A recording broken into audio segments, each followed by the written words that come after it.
I hadn't set foot in Malton Horse Market for 8 years. Not since that day when everything in my life shattered and the world went dim. Yet here I was, boots wet from the morning dew, stepping into a swirl of mist that made the old Yorkshire town look like something half remembered from a dream.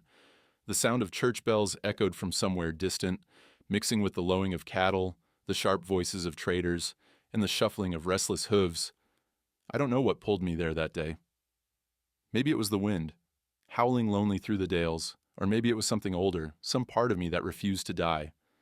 As I walked through the muddy lanes between the livestock pens, my hands found their way into my coat pockets. Knuckles white, heart thumping in a rhythm I thought I'd forgotten. All around me, weathered farmers in tweed caps whispered and pointed, casting sideways glances at a dark shape in the far corner of the pen yard. I heard one man mutter, "That's the cursed one. Been through 3 owners in 2 months." His mate just shook his head and spat on the stones. No one wanted to get close, and for a moment I felt the old dread clawing at my gut, the way a bad omen creeps in before a storm. Then I saw him. Alone, separated from the rest, stood a shire horse so black he seemed to swallow the light, a huge, majestic beast, but with a hollowness in his eyes that made the air grow cold.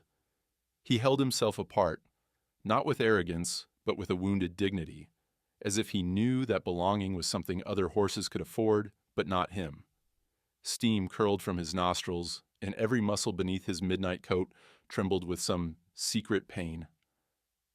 I couldn't look away. My God, could it be? I felt it before I understood it. A pulse, something old and fierce, waking inside me. My heart hammered so loud I thought everyone could hear. The horse raised his head and our eyes locked across the haze. For a heartbeat, the world stopped. There was something in that look, a haunted knowing that sent a chill through my bones.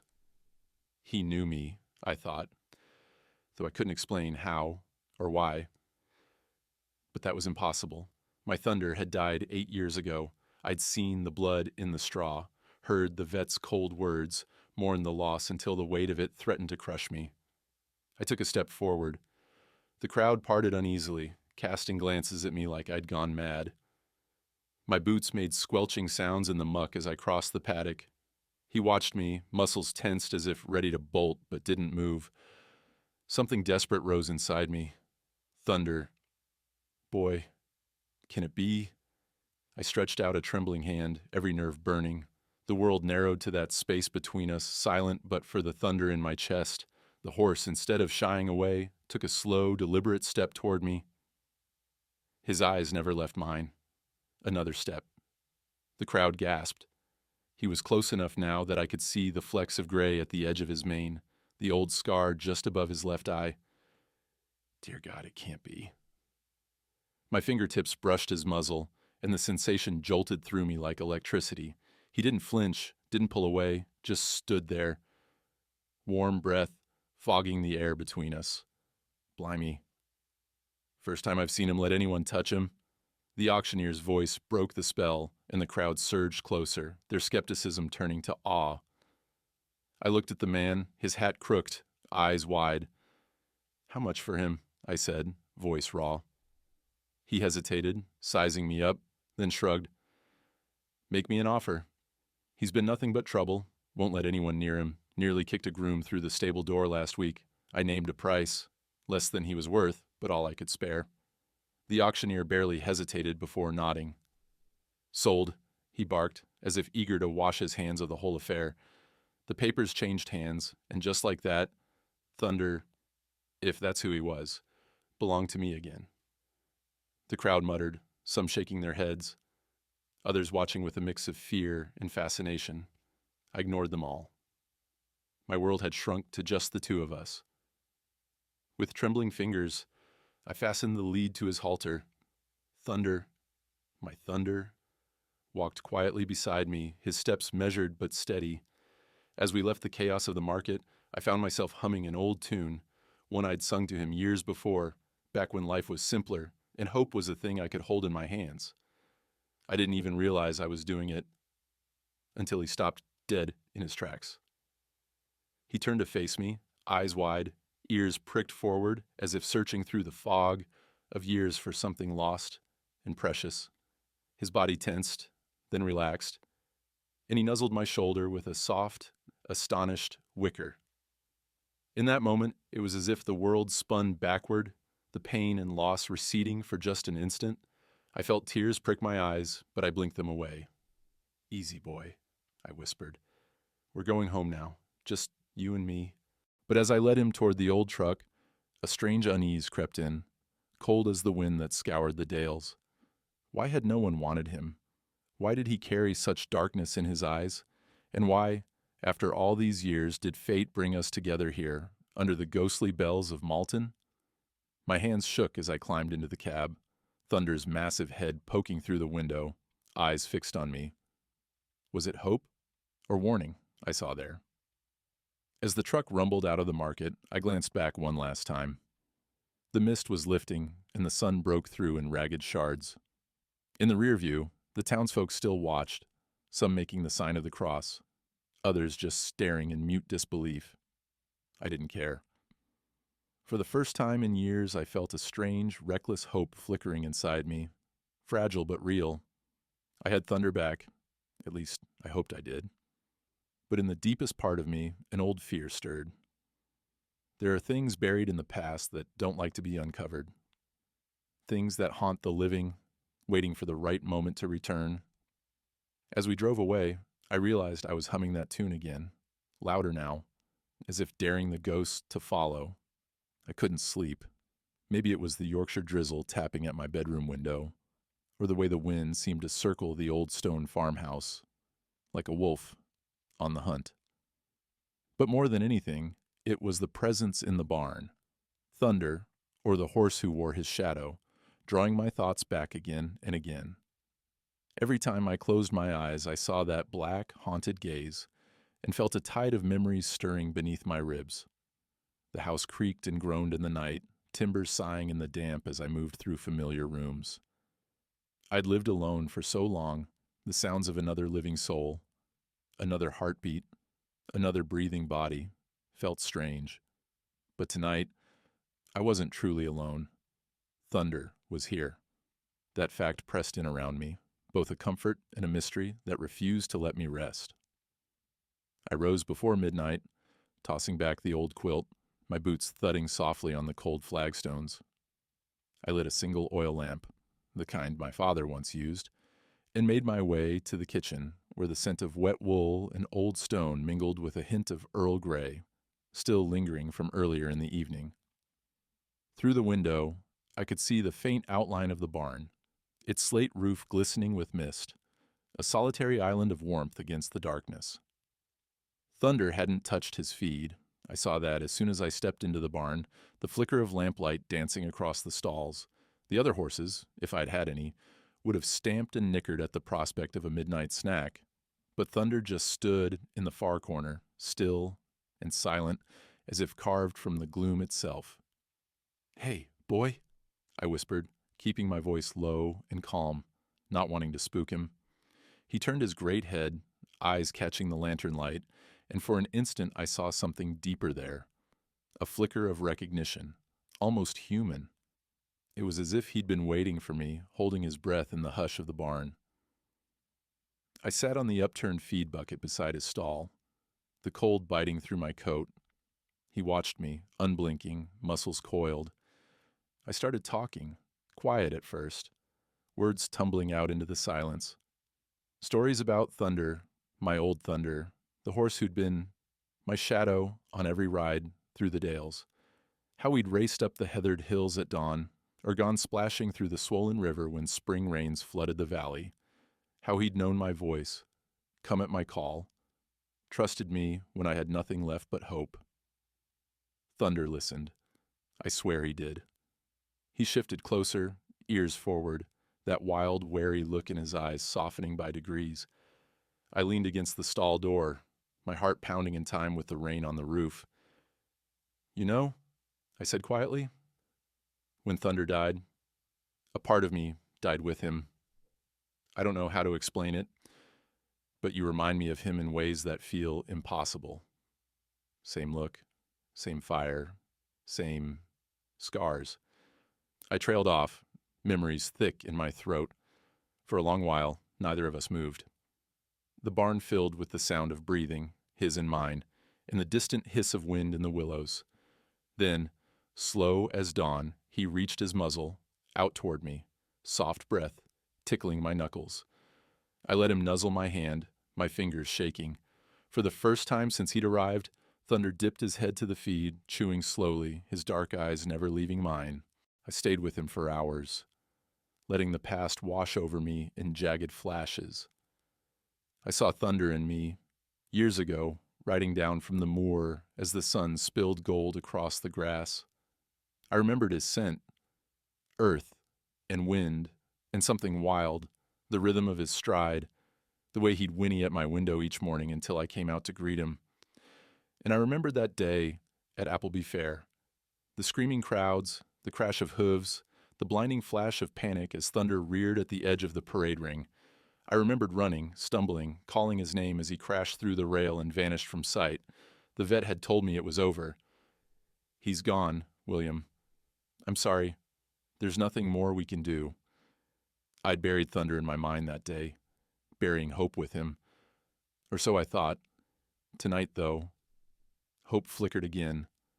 The impossible stood before me, alive, breathing, real. But how? What cruel trick had fate played to bring me this living ghost? Somewhere near dawn, sleep finally claimed me. I woke with a jolt, the lamp guttering, my back stiff from leaning against the stall.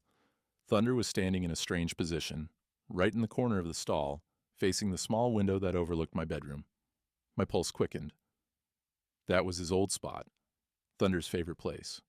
No other horse ever chose it. It was a ritual, almost superstitious.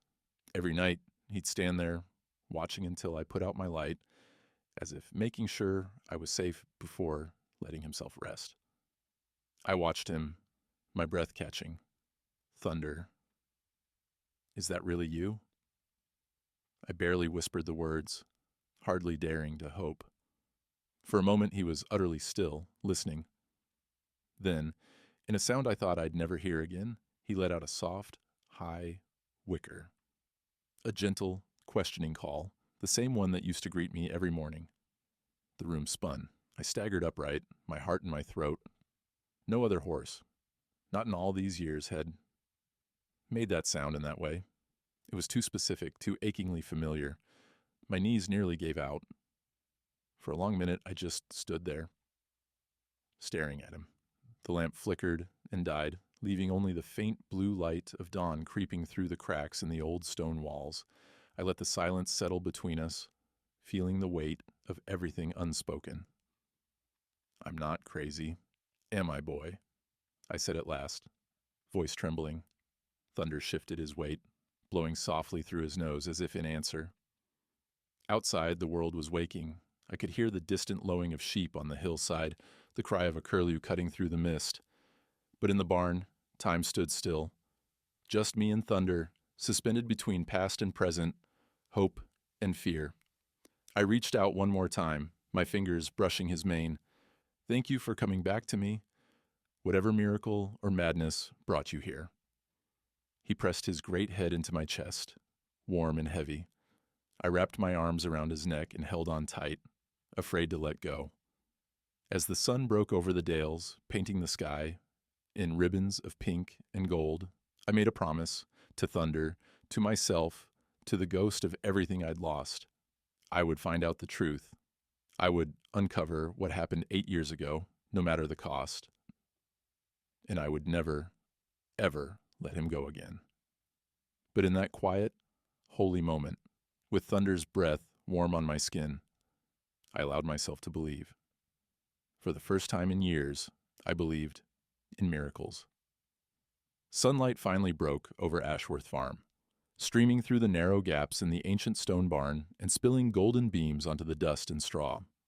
The Yorkshire dales glistened with the aftertaste of rain, and a thin veil of mist still clung stubbornly to the hollows, as if not ready to surrender the night. I stood in the quiet barn, the smell of wet earth and hay thick around me, still reeling from the events of the night before. My hands trembled as I gathered my old grooming kit, fingers numb with expectation and a creeping sense of unreality. Thunder stood in the corner, waiting. There was a patience in his posture, ancient, watchful. His black coat gleamed as if he'd been sculpted from storm clouds themselves, every muscle tensed beneath the hide. I moved slowly, careful not to break the strange new trust that had formed between us. But he didn't flinch as I approached. Instead, he seemed to meet me halfway, lowering his massive head, eyes following every movement with a mix of curiosity and something more. I set to work with the curry comb, brushing through the tangled mane, coarse winter fur. My mind drifted back, unbidden, to mornings long ago when Thunder was just a colt. How he'd nuzzle my pockets for apples, how his eyes would soften under my touch. As I brushed, I hummed the old song again, almost without thinking, and Thunder's ears flicked in recognition, a shiver running along his neck. That same melody, that same reaction. Suddenly, my hand paused. The comb bumped against a raised patch on his left shoulder, rough and slightly ridged. I frowned, setting aside the brush, and traced the spot with my fingers. The barn faded away. The walls, the morning, the whole world shrinking to just this moment, this scar. It was a perfect half moon, a scar in the shape of a horseshoe.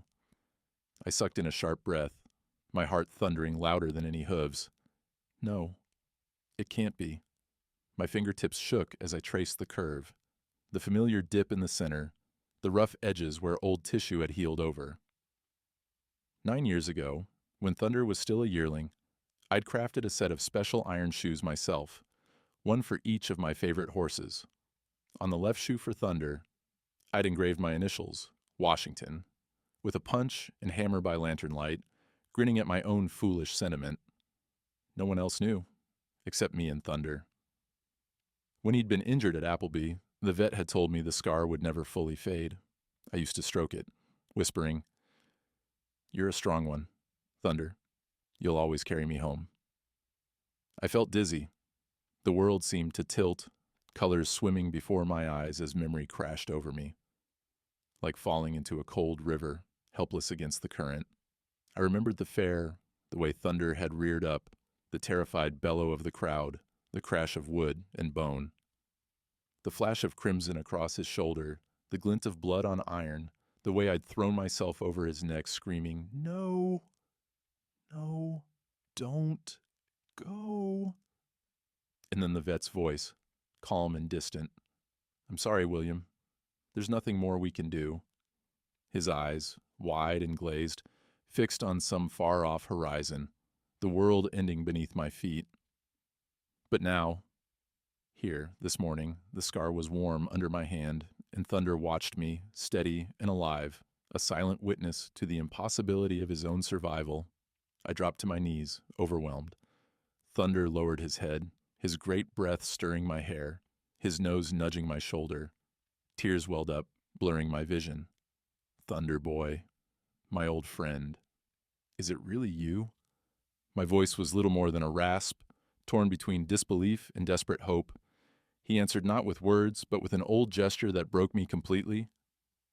He draped his head across my shoulder, leaning into me with his full weight, just as he had 1,000 times before in better days. The feeling was unmistakable. My hands found the scar, again, and I pressed my forehead to his neck, letting the tears come. I don't know how long we stayed like that, two lost souls in the dawn light, the silence broken only by the slow rhythm of his breath and my own ragged sobs. When I finally pulled away, I wiped my face, almost embarrassed. Thunder watched me with patient eyes, his own expression soft, almost forgiving. For years I'd buried him, buried every hope that he'd survived that day, let myself believe the world's cruel story, because it hurt less than doubt. But here he was, flesh and blood, the scar and the soul I knew so well. There could be no more denying it. I stood, legs shaking, and led Thunder out into the yard. The sky was clearing, and a shaft of sunlight struck his black coat, lighting him up like a stallion in a dream. I ran my hands over him, searching for other old marks. Tiny notches on his ear, the pattern of white hairs where a bridle had rubbed years ago. Each one matched my memory exactly. I called his name. Thunder, old boy.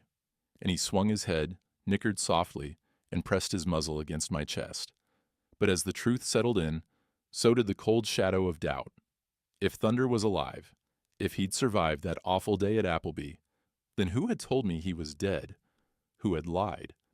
Why had I spent 8 years mourning a friend who was out there, alone and suffering? Questions buzzed through my mind, stinging and persistent. Had the vet been mistaken? Had someone stolen Thunder and forged the death? Why would anyone do such a thing? My anger grew as I thought back to the weeks after the accident.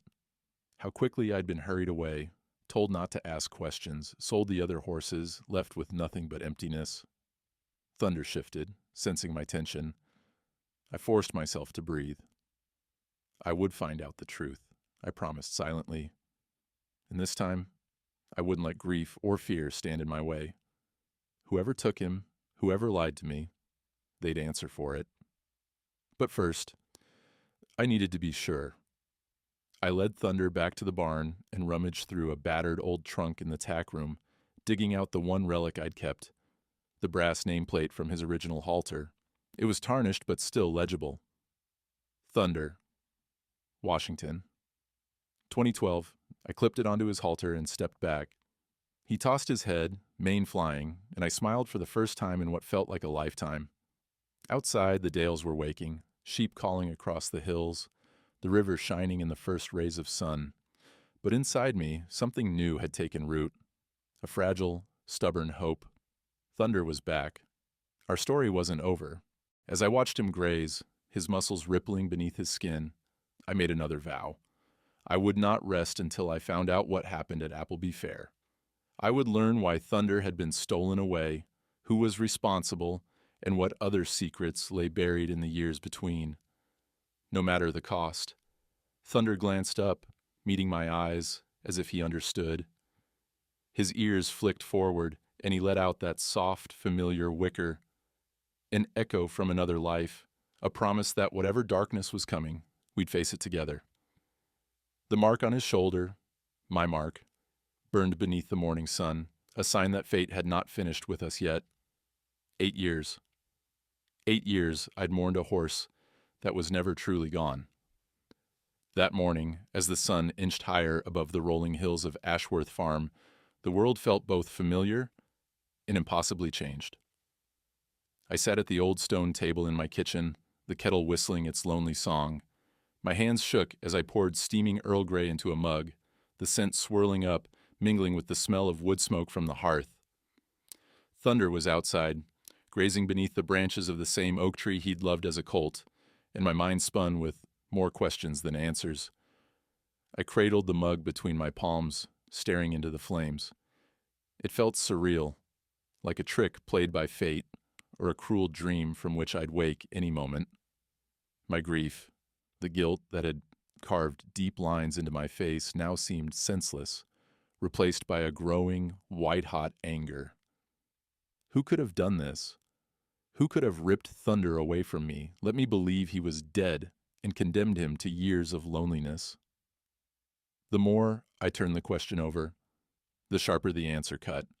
For so long I'd carried the weight of loss like a stone in my chest.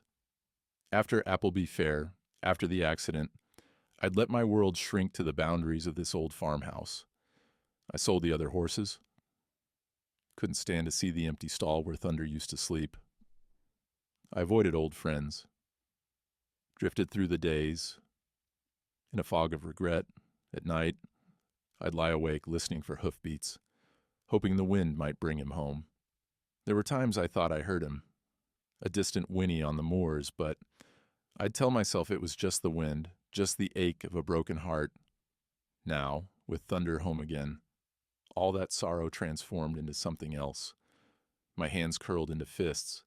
Someone had stolen years from both of us, years of rides through the wild hills, of quiet evenings, of trust and friendship that no man or beast could ever fake.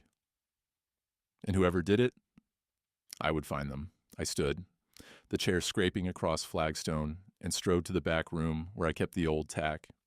The air was thick with the smell of leather and liniment, and dust motes danced in the sunlight slanting through a tiny window. I ran my hands over the saddles until I found the one I was looking for. The battered brown saddle I'd used on Thunder all those years ago. It still bore the Ashworth family crest, pressed into the leather by my grandfather's own hands. I hauled it out, my back protesting, and carried it to the barn. Thunder watched me, ears pricked, dark eyes glinting with that strange intelligence. I set the saddle across his back, heart in my throat. Would it fit? Was this truly him? The saddle settled into place as if it had never left. Every curve, every worn patch, every groove fit Thunder perfectly. He let out a deep sigh, almost like relief, and shifted his weight, adjusting beneath the familiar leather. I fastened the girth and ran my palm along his neck. "Welcome home," I murmured. Thunder leaned into my touch, eyelids drooping, and I thought for a moment he might fall asleep on his feet. As I unsaddled him, my resolve hardened. This was my Thunder, without a doubt. No one, not time, not lies, not even death, could sever the bond we shared. But that bond had been stolen from us, and it was time to find out why. I cleaned the saddle, set it gently on its old stand, and returned to the house, mind racing. I had to start at the beginning. The auction, Malton Market, was where I'd found him, but the real answers had to lie with the people who'd sold him, the records, the handlers who'd moved him from owner to owner, treating him like a cursed relic instead of the living, breathing miracle that he was. I pulled out a battered notepad and wrote a list of names, old friends, market handlers, even the vet who'd pronounced Thunder dead. Each name was a thread, and I intended to pull until the whole tapestry of deceit unraveled. That evening, as the light faded and the first stars pricked the indigo sky, I made tea and sat by the fire. The old clock on the mantel ticked away the seconds, slow and steady, as Thunder's quiet movements outside became the rhythm of my resolve. For the first time in years, I felt purpose, real, sharp, and alive. My grief was now a weapon, my sorrow transformed into determination. But somewhere, out there, someone knew the truth. Someone had been watching, waiting, perhaps even fearing the day Thunder would find his way home. I felt the weight of unseen eyes on my back, a shiver crawling down my spine. The fire crackled, shadows dancing across the walls. I took a deep breath and stood, looking out into the darkness beyond the window.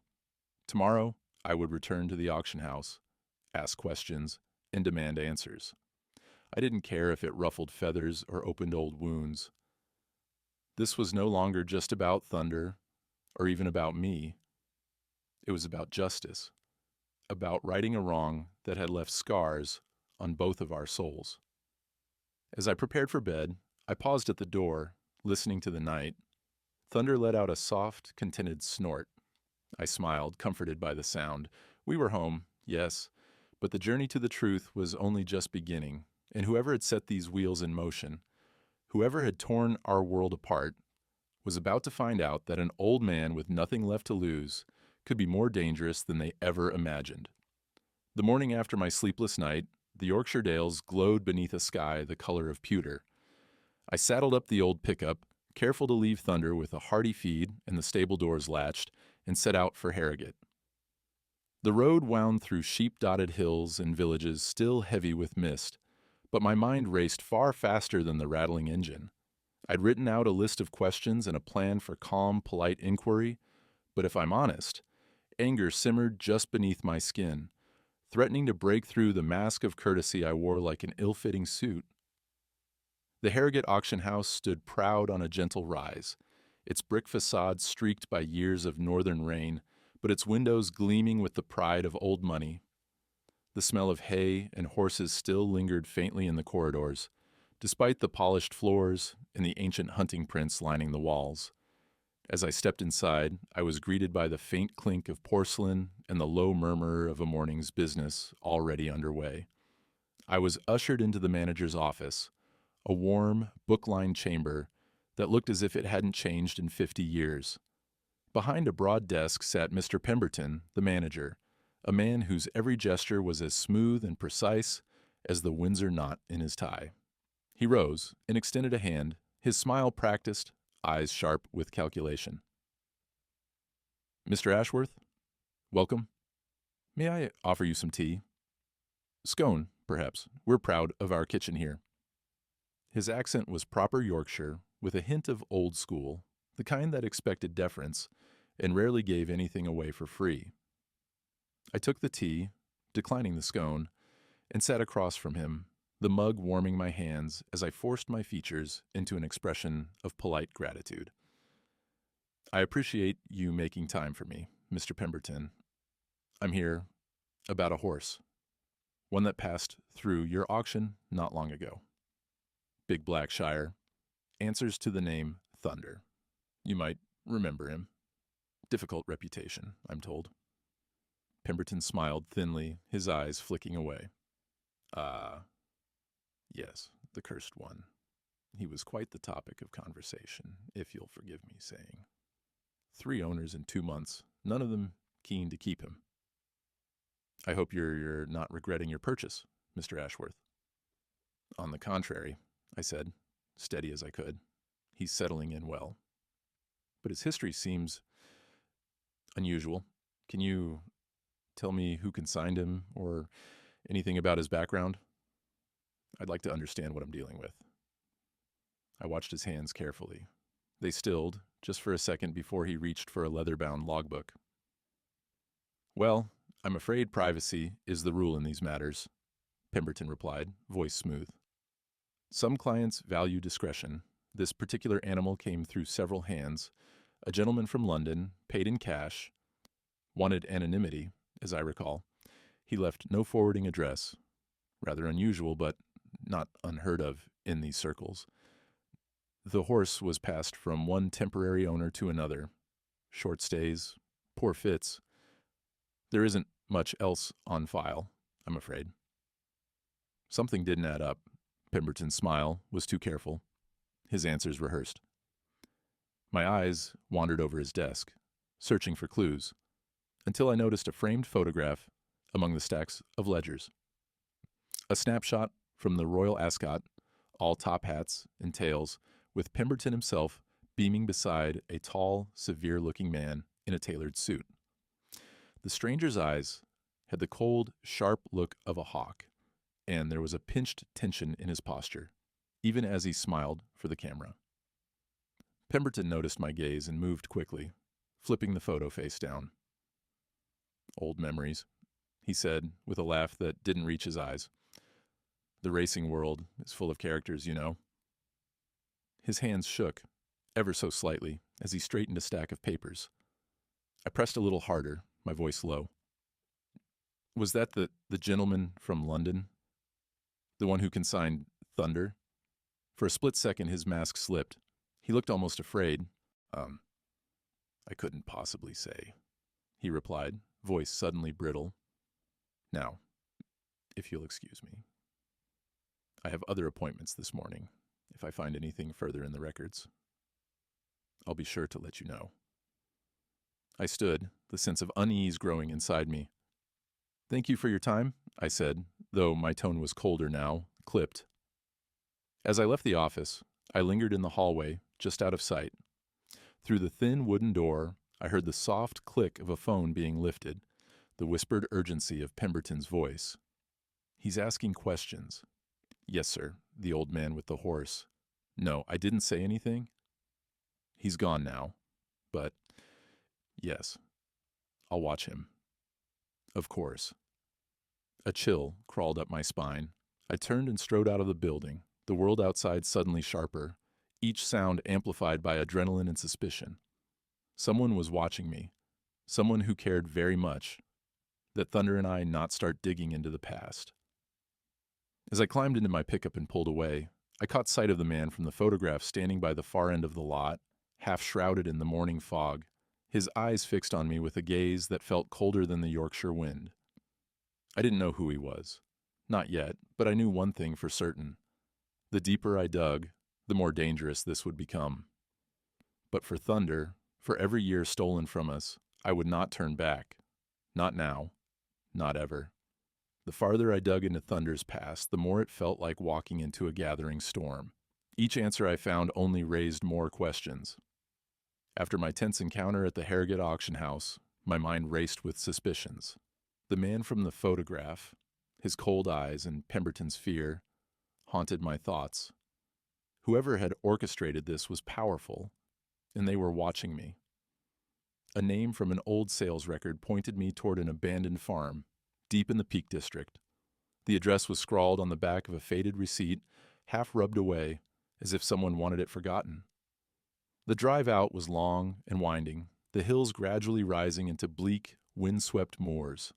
The farther I went, the fewer signs of life I saw. Just wild sheep dotting the misty hills, the occasional tumble-down stone wall, and the sky, a low gray ceiling pressing down on everything. By the time I reached the farm, afternoon light struggled through the clouds. The place looked lost to time. Rusted gates hung askew, and weeds choked the gravel drive. The farmhouse itself loomed, dark windows like empty eyes, the slate roof sagging and streaked with moss. I hesitated at the gate, feeling the weight of 1,000 secrets pressing in from all sides. The air was colder here, the silence thick. I parked the truck and made my way toward the barn, boots crunching on broken gravel. The smell of damp hay and old wood met me, mingled with something faintly metallic and unpleasant. I called out, "Hello? Anyone here?" But my voice seemed to vanish into the gloom. Movement flickered in the shadows near the hayloft. My heart jumped, and I turned to see a young man, maybe 25, his face gaunt, eyes wary, a battered cap pulled low. He carried a thick stick, white-knuckled, as if expecting trouble. "You shouldn't be here, mate," he barked, stepping into the light. His voice was rough, but it trembled at the edges. "This is private property." I kept my hands visible and spoke gently. "I'm not here for trouble. Name's William Ashworth. I'm looking for information about a horse, a big black shire called Thunder. He passed through here, didn't he?" He glared, weighing my words. The barn was silent but for our breathing. At last the stick lowered an inch. "Who sent you?" "No one. I'm trying to find out what happened to my horse. 8 years ago, he disappeared. I only just got him back." A muscle in the young man's jaw jumped. He looked at the ground, then back at me. "You're Thunder's real owner, then?" There was something in his voice. Relief, fear, maybe even guilt. "That's right. Please. I just want the truth." He exhaled, shoulders slumping. "Name's Jamie Fletcher. I didn't want to hurt him. You have to believe that. I was hired to take care of him here.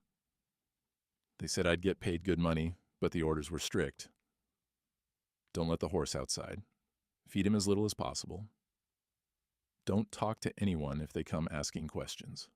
It didn't sit right with me, but I needed the work." I listened, anger burning beneath my ribs. "Who hired you?" Jamie's eyes darted to the darkened doorway. I never saw him face to face. The orders came by phone or through a courier. Always cash, no names. But after a while, I couldn't stand it. The horse was wasting away. He kept looking out the window like he was waiting for someone. That's when I broke the rules. I got him to the auction house, made up a story, got him listed for sale. I thought, if he's lucky, maybe someone decent will take him home. He swallowed hard. Looks like I was right. I felt a strange gratitude, tempered with sorrow. "Thank you, Jamie. You did the right thing, even if it was hard, but please. Do you have any idea who was behind all this? Someone in a suit? A man from London, maybe?" Jamie hesitated, the color draining from his face. Before he could answer, a deep purring engine rumbled outside, sending a shudder through the barn.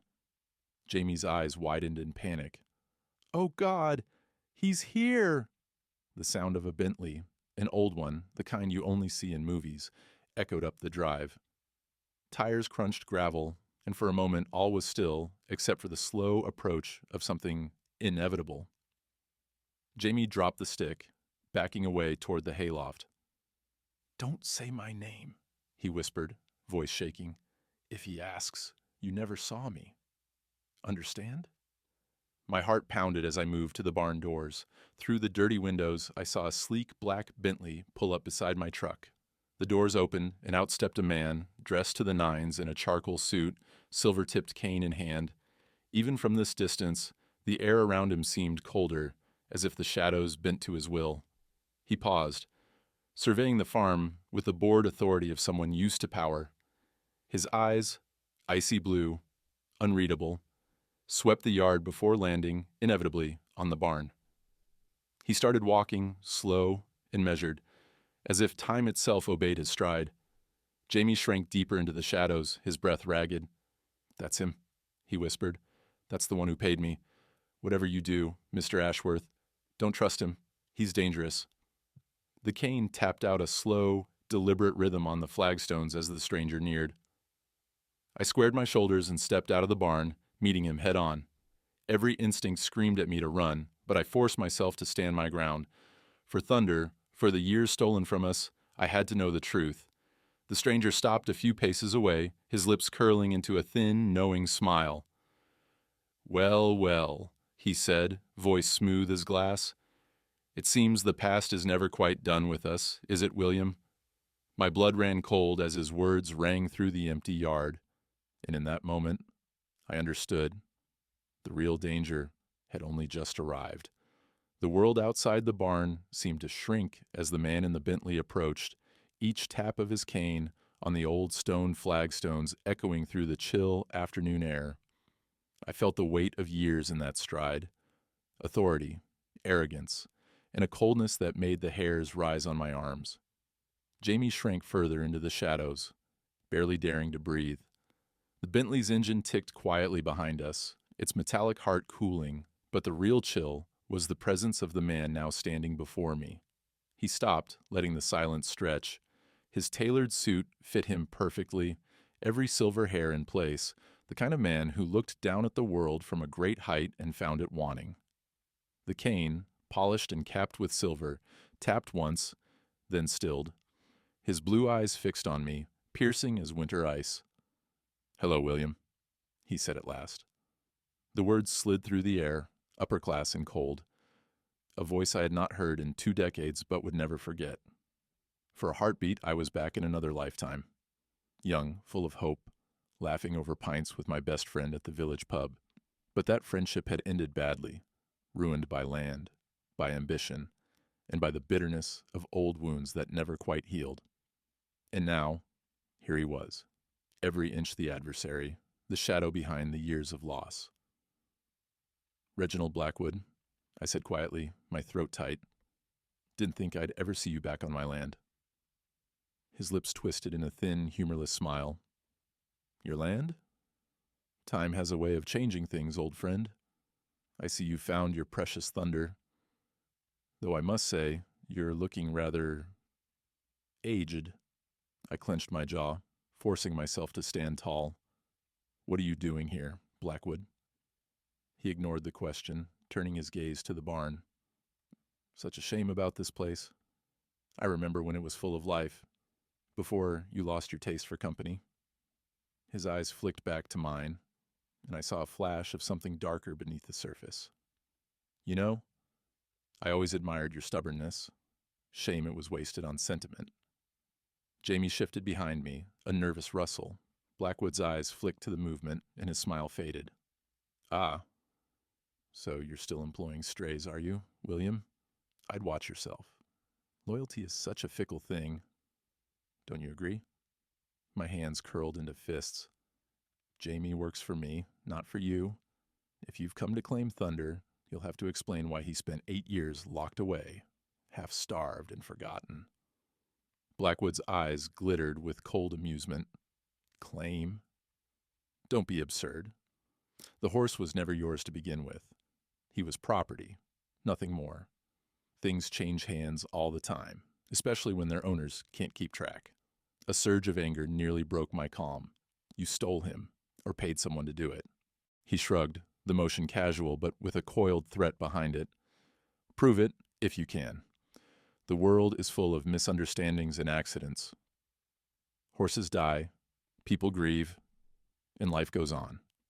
His gaze sharpened. But you, William, you never learned to move on, did you?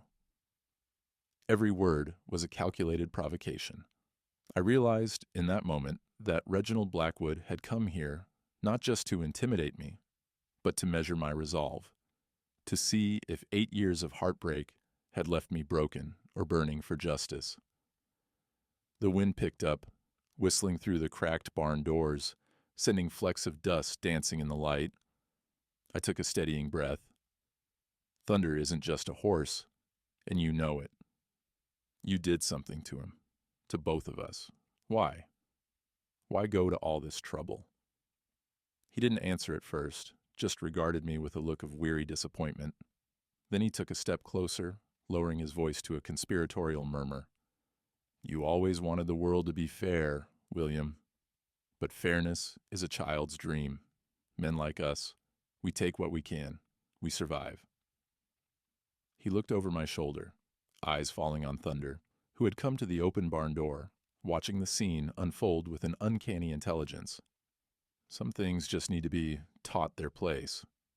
Thunder was a fine animal, but you let sentiment cloud your judgment. You made mistakes.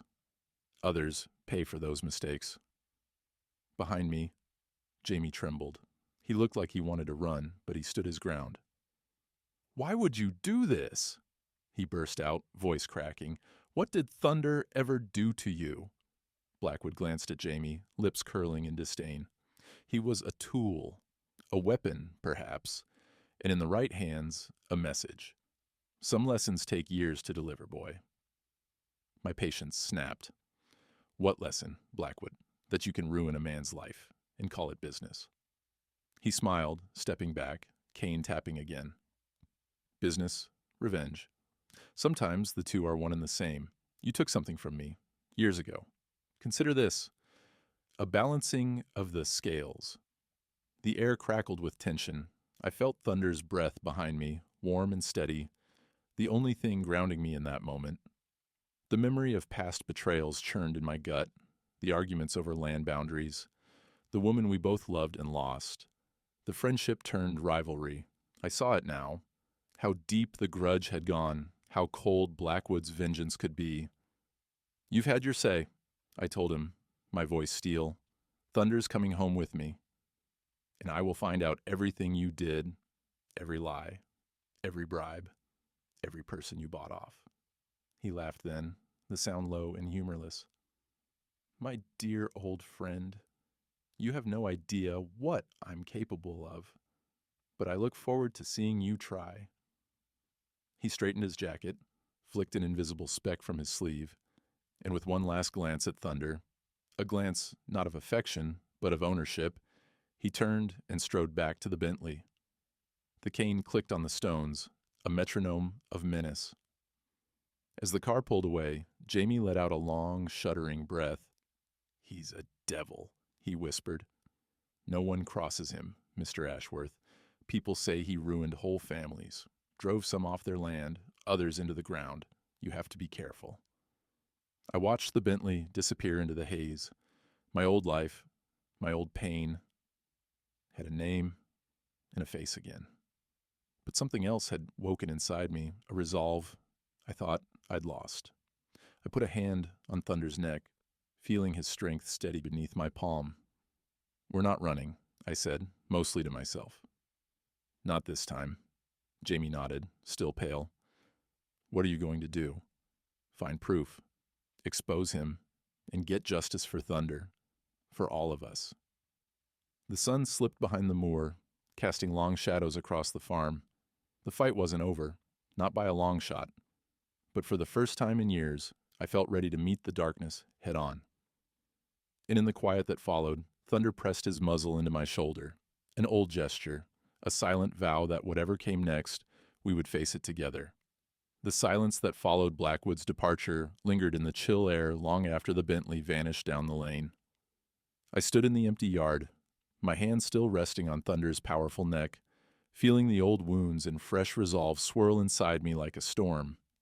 Jamie lingered at my side, shoulders hunched, eyes flickering nervously between me and the barn, as if expecting Blackwood's shadow to return at any moment. We waited, listening to the moorland wind and the distant calls of curlews, as if nature itself were mourning the secrets just spoken aloud.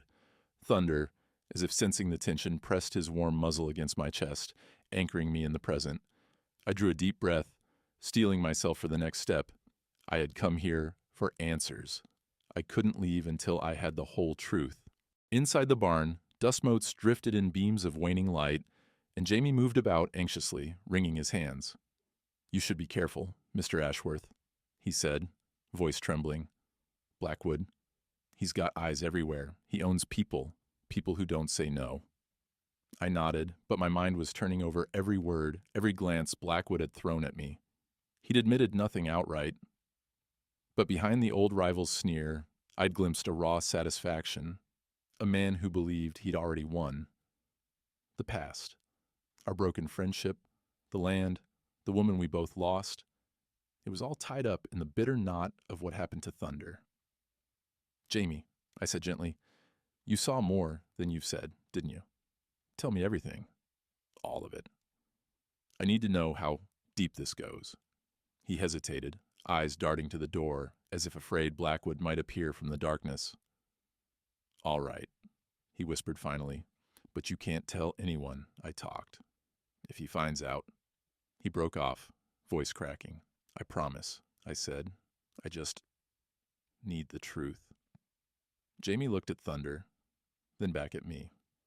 "When I first got here, it was just a job. Look after a big black horse, nothing more."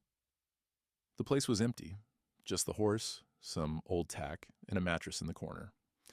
Once a week, a car would show up. Not Blackwood at first, just men in suits. Sometimes a vet, sometimes someone with papers. They never said much. Just checked the horse, made me sign receipts. Thunder, he was always restless, always looking at the gate, like he knew someone would come. I started talking to him, just to fill the silence. He swallowed, hands shaking. Then Blackwood started coming himself. Not often, but when he did, everyone acted different, like they were afraid to even look at him. He'd stand there, just staring at Thunder, talking to himself. Sometimes he'd tell me, "You feed him, but not too much. Keep him inside. Don't let him see anyone from the road. If he acts up, call the number I gave you. Otherwise, stay out of sight." Jamie's voice was haunted, remembering. Once, I heard him tell one of the men, "Let him remember what loneliness feels like. That's the point." I didn't understand. Not until now. Anger burned in my chest. Blackwood's cruelty wasn't random. It was calculated. He hadn't just stolen Thunder. He'd wanted the horse to suffer, to languish in isolation as some twisted form of revenge. And he'd counted on me never finding out. "Did you ever see what happened at Appleby Fair?" I asked, the old dread prickling at my spine. 8 years ago. "The accident?" Jamie shook his head. "No, but I heard the others talk. After you left, Blackwood met with the vet. Paid him off, I think. They said the horse was dead, but I think they'd already moved Thunder. The vet left with a wad of cash, and Blackwood just smiled. Like he'd won a bet." I clenched my fists, the truth starting to click into place, slowly, painfully. Blackwood had engineered the whole thing, the accident, the fake death, the years of suffering. Because I'd taken something from him, land, love, respect. He'd taken what I loved most. Jamie seemed to wilt, seeing the look on my face. "I'm sorry, Mr. Ashworth. I should have tried harder. I should have—" I shook my head. "You did what you could. You got Thunder out. That's more than anyone else did." Suddenly, a car door slammed outside. I tensed, thinking Blackwood had returned, but Jamie peeked out and breathed a sigh of relief. "It's just the vet, old Dr. Rowley. He checks the horses in the area sometimes. He's all right." Dr. Rowley entered, a stout man with gray hair and a lined face that spoke of decades of hard work. He glanced at Jamie, then at me, then his gaze fell on Thunder.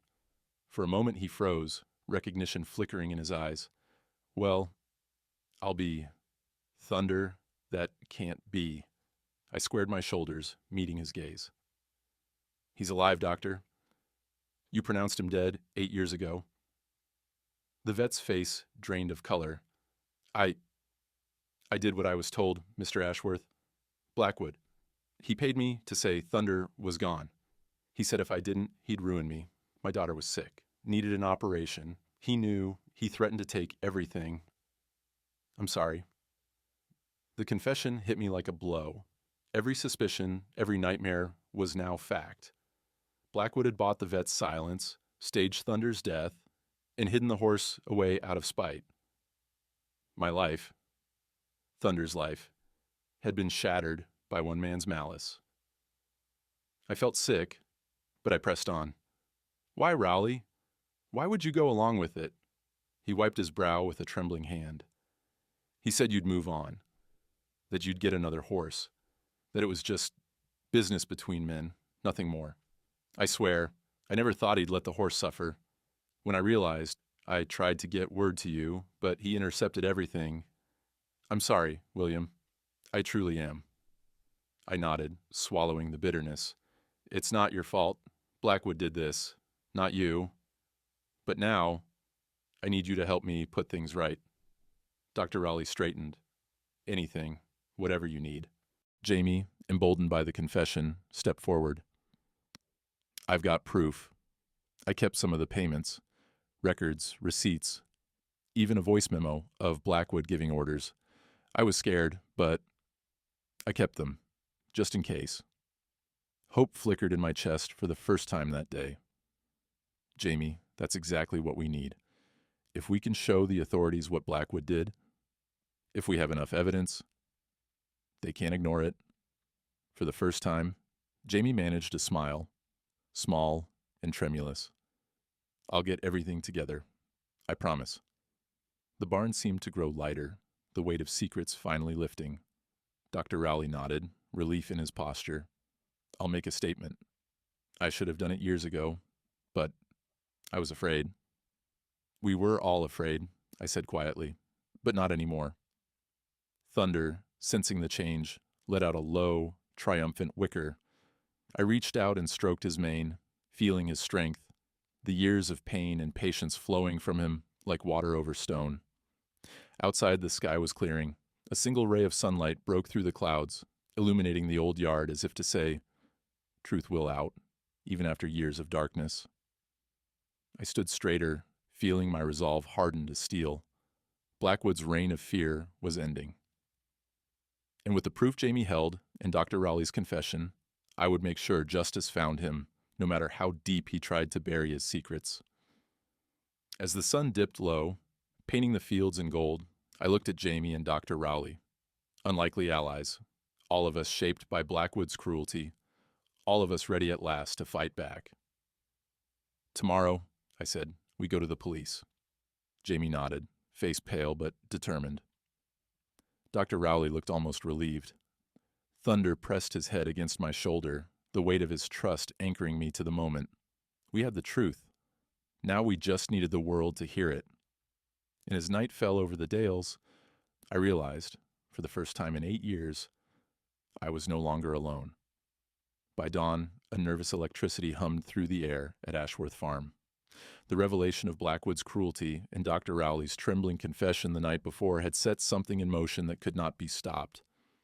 I barely slept, too restless to stay abed, pacing the kitchen with a mug of bitter coffee growing cold in my hand, listening to the familiar sounds of the waking dales. Bleating sheep, a distant tractor, the clatter of hooves as Thunder moved restlessly in his stall. Outside, the mist was burning away under the slow, insistent push of sunlight. Jamie arrived early, clutching a battered envelope full of receipts, notes, and a battered old phone loaded with voice memos. He looked determined but tense, his jaw set. Dr. Rowley followed soon after, older and grayer in the morning light, but standing straighter, as if a burden had finally slipped from his shoulders. We ready? Jamie asked, glancing at Thunder as if seeking his approval as much as mine. I nodded, feeling that old stubborn pride rising in me again. We're ready. We loaded ourselves into my pickup, Thunder watching us through the gate with dark, solemn eyes. "I'll come back for you, boy," I promised, pressing my hand to the warm curve of his neck. He whickered softly, brushing his nose against my shoulder in that old familiar gesture, as if to say he understood. The drive into the village was tense, each mile carrying us closer to a reckoning I'd both dreaded and craved for years. When we arrived at the small red brick police station, I felt the weight of history pressing in from all sides. Dr. Rowley squared his shoulders. Jamie tightened his grip on the envelope. We marched inside together, refusing to let fear follow us. The desk sergeant listened as we laid out the evidence. Jamie's voice recording of Blackwood, the sequence of cash payments, Dr. Rowley's written and spoken confession, my own account of Thunder's disappearance, and the web of deceit uncovered. At first there was skepticism. Too much time had passed, too many old grudges in this corner of the world. But as Jamie played the voice memo, Blackwood's unmistakable upper-crust tones echoed in the room. Let him remember what loneliness feels like. That's the point. And when Dr. Rowley, trembling but resolute, detailed how Blackwood threatened his family and paid him to falsify Thunder's death, the sergeant's eyes grew hard.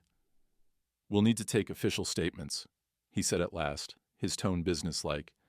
"And we'll need to see the horse, confirm the markings, the scar, the evidence of the years missing." He met my eyes. "If what you say is true, Mr. Ashworth, there'll be questions for Mr. Blackwood. Serious ones." I felt a strange, hollow relief. This wasn't justice, not yet, but it was a beginning. Back at the farm, the day unfolded like something out of a fever dream. Police cars rolled up the lane, officers in uniform with clipboards and cameras, asking questions, documenting every detail. Thunder seemed to sense the importance of the moment. When they asked me to show them the identifying scar on his shoulder, he stood perfectly still, letting me brush the fur aside to reveal the half-moon horseshoe, the faded W.A. He nickered softly, as if to say, "Yes, I am who you say I am." Jamie and Dr. Rowley gave their statements, sometimes halting, sometimes with a rush of pent-up guilt and sorrow. The police photographed Thunder, compared his features to old photos from the day of the Appleby Fair accident. With every new piece of evidence, the mood shifted, from disbelief to astonishment to a growing anger that this had gone on for so long, hidden in plain sight. But just as the last officers were finishing their interviews, a black car swept up the lane in a cloud of dust. It wasn't the Bentley this time, but a modern sedan, tinted windows glinting under the afternoon sun. Blackwood stepped out, immaculate as always, cane in hand, a thin smile on his face that didn't touch his eyes. He walked up to the police, all charm and bluster. "Gentlemen, I understand there's been some confusion. That horse, Thunder, is my property. He was taken from me illegally. I have the deeds and receipts." He waved a folder at the officers, but this time they didn't move to take it. They held up a hand and asked him to wait. I stood by Thunder's side, feeling the energy shift. The officers turned to Jamie. "Play it for him," one said quietly. Jamie nodded, hands shaking, and replayed the recording. Blackwood's voice filled the farmyard. "Let him remember what loneliness feels like." That's the point. There was no mistaking the malice in those words. Blackwood's smile faltered. That could be anyone." Dr. Rowley stepped forward. "It's you. I was there. I saw what you did to William and Thunder. You paid me to lie." For a moment, Blackwood looked ready to rage, to wield all his power and connections to sweep us aside. But then Thunder moved. He stepped forward, his massive body casting a long shadow across the yard. He fixed Blackwood with a gaze so full of fury and memory that the man actually took a step back. Thunder let out a sharp, ringing whinny, so loud and raw it seemed to split the air. Every living thing on the farm fell silent. For a moment, the old Shire looked every inch the force of nature he had always been. He was no longer a victim, no longer a secret kept in the dark. He was home, and he was not afraid. The lead officer met Blackwood's eyes, voice clipped. "Sir, you'll need to come with us. There are serious allegations here. cruelty, fraud, bribery. You have the right to remain silent." Blackwood sputtered, but the spell had broken. He was led to the waiting car, looking smaller and older than I had ever seen him. He glanced back once, but there was no triumph in his eyes, only bitterness and defeat. As the cars rolled away, Jamie let out a long, shaky breath. "It's over, isn't it?" I squeezed his shoulder. "For Thunder, for all of us, it's finally over." Thunder turned to me, his eyes soft and wise. He nudged my chest, and I wrapped my arms around his neck, letting out a breath I felt like I'd been holding for 8 long years. The sun dipped low, gilding the fields with gold. Dr. Rowley wiped his eyes. Jamie smiled, a real smile, the first I'd seen from him. For the first time in years, the weight in my chest lifted. Thunder was safe. The truth was out. Blackwood would finally face what he had done. We stood together, silent but united, as dusk fell over Ashworth Farm. The long night was ending. And with Thunder beside me, I knew we'd both survive the darkness. Changed, scarred, but free at last. We came home in the golden hush of a Yorkshire evening. The world seemed softer somehow, the light honey thick as it spilled across the fields, brushing everything with a kind of hope I hadn't dared feel in years. Ashworth Farm had never looked more beautiful, stone walls glowing, sheep dotting the slopes, and Thunder, his coat shining like obsidian, walking at my side. For so long, I had lived as a shadow, haunted by grief, guilt, and questions without answers. But now, with Blackwood in police custody and the truth laid bare, the old ghosts began to fade. There was peace in the quiet as we entered the yard, the kind of peace you only find after surviving a storm. Thunder's hooves thudded softly on the lane, steady and strong. He paused at the gate, nostrils flaring, drinking in the familiar scents, the grass, the rain-damp stone, the distant smoke from the farmhouse chimney. Then, as if knowing he was truly home at last, he tossed his head and let out a great rolling whinny, his breath catching the evening light. I slipped the halter from his head and opened the pasture gate. For a moment he stood perfectly still, framed against the setting sun. Then, with a joyous leap that belied his years, he galloped into the open field, mane and tail flying like banners of midnight. He ran the length of the fence, arched his neck, and threw himself onto the grass, rolling back and forth as if to claim every inch of earth as his own. I watched, unable to stop the smile spreading across my face, or the tears that followed. Jamie and Dr. Rowley stood beside me, silent witnesses to the return of something miraculous. Jamie's hands were jammed in his pockets, his cap pulled low, but I saw him blink quickly and then break into a grin. Dr. Rowley simply wiped his eyes and gave my shoulder a rough squeeze. The police had finished their work, taking statements, photographing evidence, and, at last, leading Blackwood away. He'd protested until the very end, his voice echoing through the valley. "This isn't over." But the officers had been unmoved, and when the last car disappeared down the lane, the farm felt lighter, as if it had been holding its breath for years and was finally free to exhale. I stood for a long while at the fence, letting the silence soak in. The sheep grazed quietly, birds flitted through the hedges, and the sun inched lower, setting the world ablaze with color. Thunder wandered back to the fence and rested his great head against my shoulder, eyes half closed, content. That night, we celebrated simply. Jamie joined us for supper in the old farmhouse kitchen. The kettle sang, and Dr. Rowley brought out a bottle of whiskey. For medicinal purposes, he claimed. We ate, we talked, we laughed, a laughter that was sometimes shaky and sometimes just relief. For the first time in years, the table felt full, the house warm. As the evening faded into night, Jamie lingered by the hearth. "I want to stay on," he said quietly, almost shy. "Help on the farm, if you'll have me. I want to make things right." I looked at him for a moment, saw the young man who'd risked his safety for Thunder, who'd found courage in the end. I nodded.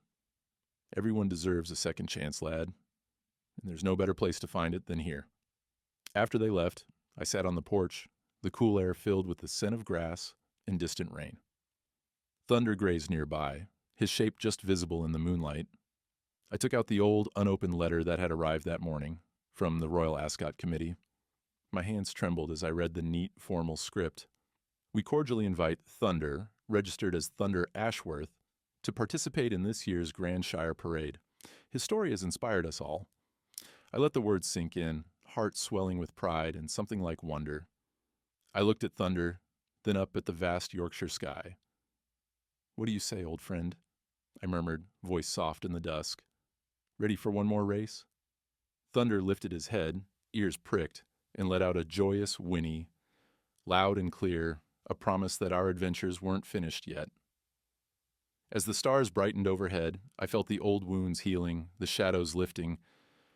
We had come through fire and storm, betrayal and loss, but we had survived.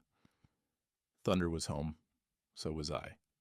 And though there would always be scars on Thunder's shoulder, in my heart, they were no longer marks of grief, but of survival, of love, stronger than cruelty or time. I rose, stretching, and walked out to the pasture, letting Thunder's warmth and the night's peace settle around me. Tomorrow would bring new challenges, maybe even new battles, but tonight belonged to us. Thunder stood beside me, a silent sentinel in the starlight. I laid a hand on his neck, grateful beyond words. Home, I thought, is not just a place, but the souls who stand with you in the dark and lead you back into the light. We had found our way home at last.